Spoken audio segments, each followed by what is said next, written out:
Hello everyone, welcome back to your own channel. आज हम करने वाले हैं क्लास 9 की worksheet number 55 subject science, date 27 of December 2021।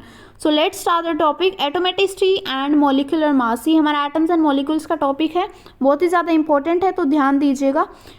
इसमें क्या होता है कि जो ज्ञान होता है वो अपने जिज्ञासा दीदी से पूछता है कि जिज्ञासा दीदी व्हाट इज एटोमेटिसिटी, एटोमेटिसिटी क्या होती है। तो वो आंसर देती है कि similar type of atoms chemically react to form molecules of elements and atoms of different element react to form molecules of compound। मतलब वो बोलती है कि जो similar type of atoms, मतलब जो एक ही तरह के जो atoms होते हैं ना, वो react कर जाते हैं और वो क्या बना लेते हैं, molecules of elements। जैसे दो ऑक्सीजन एटम सिमिलर, उसमें दो एटम्स है ऑक्सीजन के, वो दोनों कंबाइन करके ऑक्सीजन O2 मॉलिक्यूल बना लेगा। And atoms of different element react to form molecule of compound. और जो डिफरेंट एलिमेंट्स के जो एटम होते हैं वो कंबाइन कर जाते हैं और क्या बना लेते हैं, रिएक्ट करके मॉलिक्यूल ऑफ कंपाउंड। जैसे एक हाइड्रोजन हो गया और दो ऑक्सीजन हो गए, वो H2O कंपाउंड बना लेगा। तो एटोमेटिसिटी क्या होता है, total number of atoms present in molecule of an element, compound और matter is known as atomicity of that molecule. मतलब अगर हमें किसी भी मॉलिक्यूल की एटोमेटिसिटी वो कैलकुलेट करनी है तो हम कैसे निकाल लेंगे, उसके total number of atoms calculate करने हैं। सिंपल, बहुत ही ज़्यादा सिंपल है, सिर्फ हमें उसके एटम्स कैलकुलेट करने हैं उस एलिमेंट के, या कोई कंपाउंड गिवन है तो उस कंपाउंड या फिर मैटर के।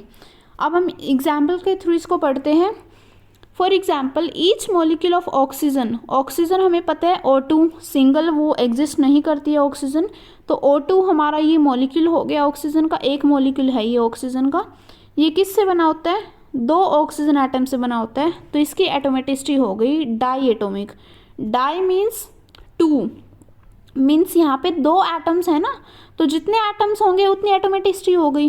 तो दो एटम्स है ऑक्सीजन में, तो ये डाई एटोमिक मॉलिक्यूल हो गया। अब हम वाटर की बात करते हैं। वाटर में क्या होता है, वाटर का फॉर्मूला क्या होता है, H2O। H2 means two hydrogen and O means one oxygen. तो two hydrogen plus one oxygen, three atoms हो गए ना, ये दो तो हाइड्रोजन के एटम्स और एक ऑक्सीजन का एटम, तो तीन एटम्स हो गए, तो एटोमेटिसिटी इसकी 3 है। और 3, या फिर हम इसको बोल सकते हैं try atomic, try means 3। Okay, so next हम करते हैं। अब वो क्या क्वेश्चन पूछता है, दीदी how do scientist calculate the ratio by number of different atoms present in a compound and molecular mass of a molecule. अब वो ज्ञान क्वेश्चन पूछता है अपनी दीदी से कि दीदी हम जो ये साइंटिस्ट होते हैं ये कैसे कैलकुलेट करते हैं रेशियो, मतलब डिफरेंट एटम्स को कैसे कैलकुलेट करते हैं उनके रेशियो को और उनके मॉलिक्यूलर मास को। तो अब वो देखते हैं क्या आंसर देती है ज्ञान।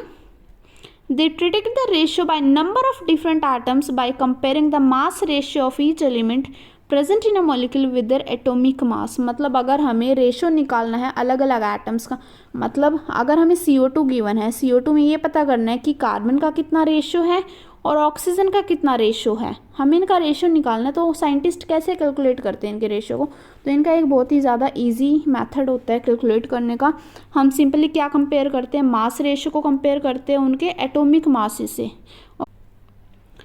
तो चलिए हमें एग्जाम्पल के थ्रू ज़्यादा अच्छे से समझ आएगा। एग्जाम्पल हम ले लेते हैं कार्बन डाइऑक्साइड का। कार्बन डाइऑक्साइड का formula 1 carbon and 2 oxygen molecule. Okay, so CO2, इनका रेशियो 1:2 है, 1:2 ये रहा है, लेकिन ये आया कैसे, ये हम इसे अभी समझ लेते हैं। तो एलिमेंट कौन कौन से प्रेजेंट होते हैं CO2 में, कार्बन है और एक दो ऑक्सीजन है। इनका मास रेशियो 3:8 होता है। अब बच्चे बोलेंगे कि मैम ये 3:8 आया कहाँ से, तो 3:8 में देखिए कैसे आया। जो कार्बन का जो मास होता है वो होता है 12:, ऑक्सीजन, ऑक्सीजन का कितना एटॉमिक मास होता है, ऑक्सीजन का वैसे 16 होता है, लेकिन दो एटम्स है ऑक्सीजन के, तो 16 × 2 32, तो 12:32 हमारा क्या हो गया, 3:8 आ गया। तो इनका जो मास रेशियो है वो 3:8 हो गया। एटॉमिक मास रेशियो इसको हम B ले लेते हैं। एटॉमिक मास रेशियो 12 कार्बन का और डिवाइडेड बाय 16 ऑक्सीजन का, तो 3:4 ये आ गया, 3:8 ये था। A/B means mass ratio divide by atomic mass ratio.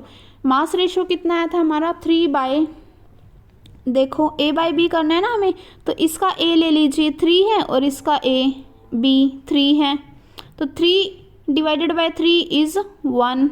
और इस साइड देख लीजिए, राइट हैंड साइड पे इसके मास रेशो में 8 है और इसमें 16 है, तो 8:16।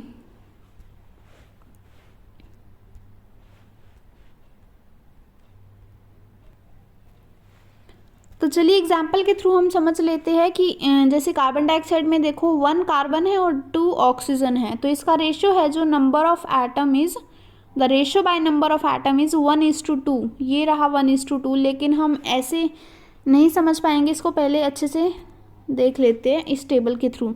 एलिमेंट्स कौन कौन से हैं CO2 में? Carbon and oxygen. इनका मास रेशियो देखिए 3:8। 3:8 कैसे आया, आप लोगों को ज़रा समझा देते 3:8 कैसे आया। देखो कार्बन का जो मास होता है, एटॉमिक मास कितना होता है कार्बन का? 12:, ऑक्सीजन के 2 एटम्स है, दोनों एटम्स का मास लेके चलना है हमने। एक का 16 है तो 2 का कितना हो गया? 32। तो 12:32 हमारा 3:8 के इक्वल हो गया। ये आ गया हमारा मास रेशियो दोनों का। अब एटॉमिक मास रेशियो निकालना है हमने। एटॉमिक मास रेशियो में एटॉमिक मास कितना होता है कार्बन का? एक एटम का ही लेके चलते हैं हम यहाँ पे, एटॉमिक मास एक एटम का होता है।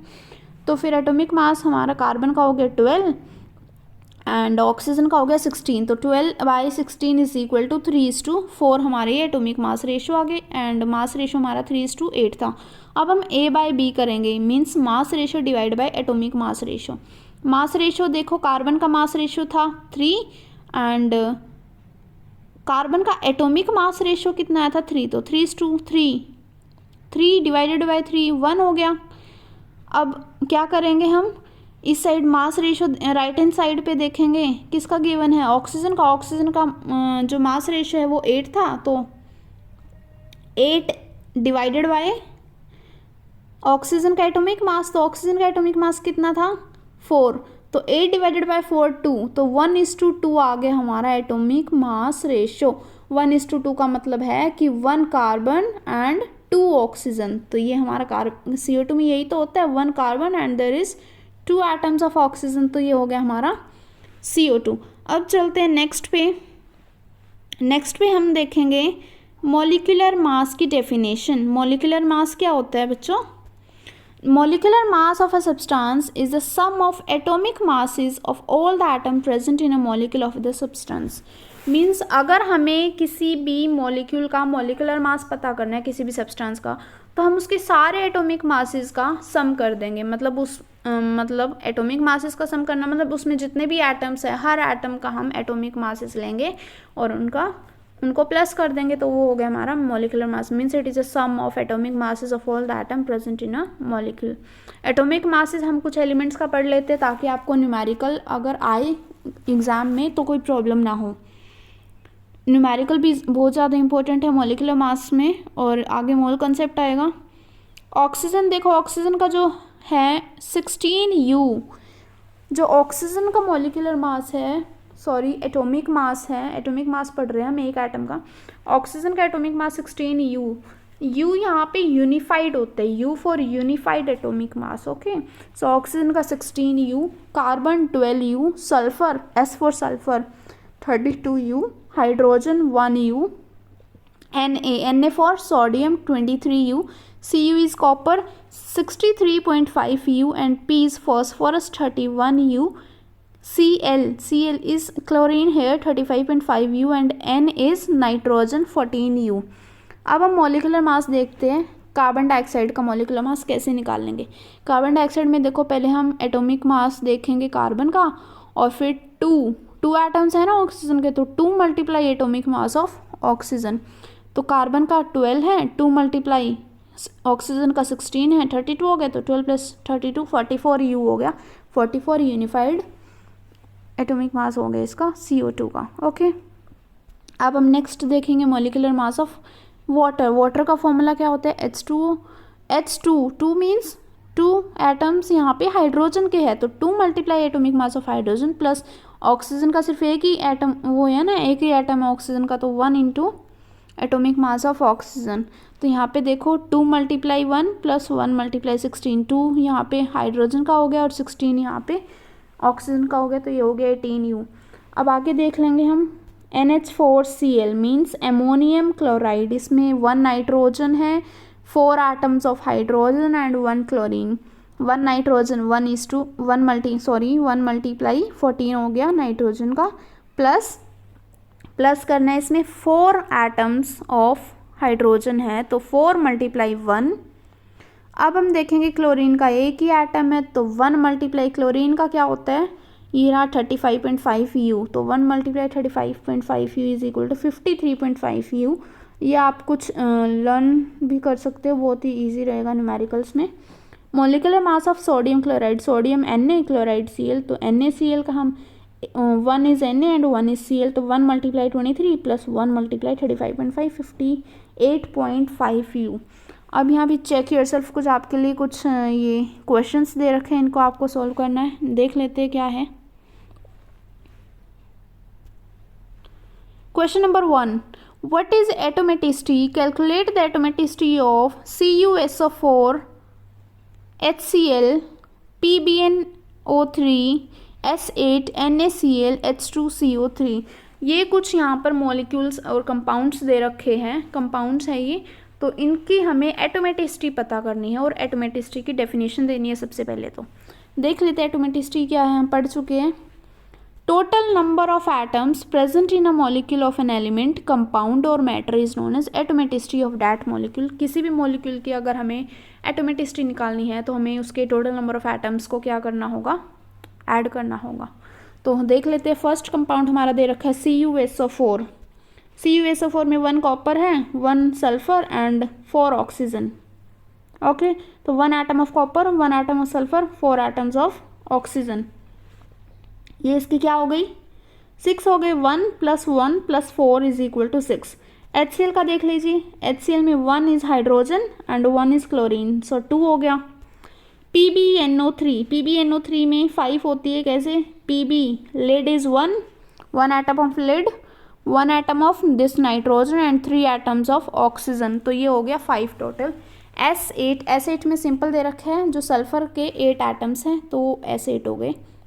ओके, अब देख लेते हैं नेक्स्ट, सल्फर के बाद NaCl में 2 है, 1 Na and 1 Cl, 1 sodium and 1 chlorine. H2CO3 6, how, देखो 2 atoms of hydrogen, 1 is carbon and 3 atoms of oxygen, 2 + 1 + 3 is equal to 6।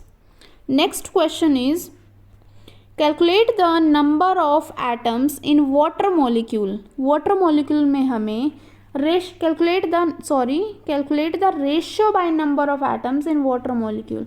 Mass ratio of hydrogen is to oxygen निकालना है, हमने क्या निकालना है, mass ratio of H is to O। H is hydrogen and O is oxygen in water.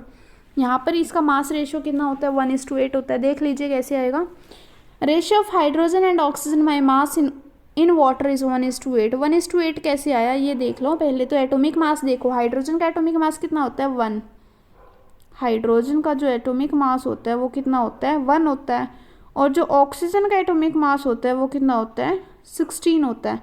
अब ये देख लीजिए, हाइड्रोजन 2 है तो 2 × 1 हो गया ना, ये हो गया 2, तो 2:16, 2:16 इज इक्वल टू 1:8। ओके, तो यहाँ पे जो इसका रेशियो आएगा वो वाटर मॉलिक्यूल में हाइड्रोजन का और ऑक्सीजन का रेशियो निकालना है हमने, तो 1:8 हो गया। Now let's move to question number 3। Calculate the molecular masses of NaCl, CuSO4। NaCl is sodium chloride, this is CuSO4, H2CO3, H2O। Atomic masses are given above. ऊपर क्वेश्चन में एटॉमिक मासेस इनके दे रखे थे, तो चलो देख लेते हैं क्वेश्चन नंबर 3 का क्या आंसर होता है। सबसे पहले हमें निकालना है molecular mass of NaCl। NaCl में देखो 1 atom of sodium and 1 atom of chlorine. So sodium का एटॉमिक मास 23 होता है, क्लोरीन का 35.5 होता है, ये हो गया 58.5 U, यूनिफाइड एटॉमिक मास है। मॉलिक्यूलर मास ऑफ CuSO4 का देख लीजिए, 1 Cu 1 S एंड ऑक्सीजन 4 है, तो जो कॉपर होता है उसका जो एटॉमिक मास होता है वो 63.5 होता है, सल्फर का 32 होता है, और ऑक्सीजन, एक ऑक्सीजन का 16 होता है, तो 4 ऑक्सीजन का 16 × 4 ये हो गया टोटल ऐड करने पे 155.5 यू। नेक्स्ट देख लेते हैं H2CO3 का molecular mass. 2 hydrogen 1 carbon and 3 oxygen. 2 hydrogen का 1 × 2 हो गया, कार्बन का 12 होता है, और जो ऑक्सीजन होता है ऑक्सीजन का 16 होता है, तो 3 ऑक्सीजन का हो गया 16 × 3। इन सबको ऐड करने पे हमारा आ जाएगा 62 यू। नेक्स्ट देख लेते हैं molecular mass of H2O। H2O में 2 हाइड्रोजन एंड 1 ऑक्सीजन। एक हाइड्रोजन का क्या होता है 1 होता है, तो 2 हाइड्रोजन का 1 × 2 2 प्लस ऑक्सीजन का 16, 2 + 16 हो गया हमारा 18 यू। सो आज की वीडियो कैसी लगी बच्चों? बहुत ही ज़्यादा मेहनत करनी है आपको। Okay, thank you so much, have a nice day.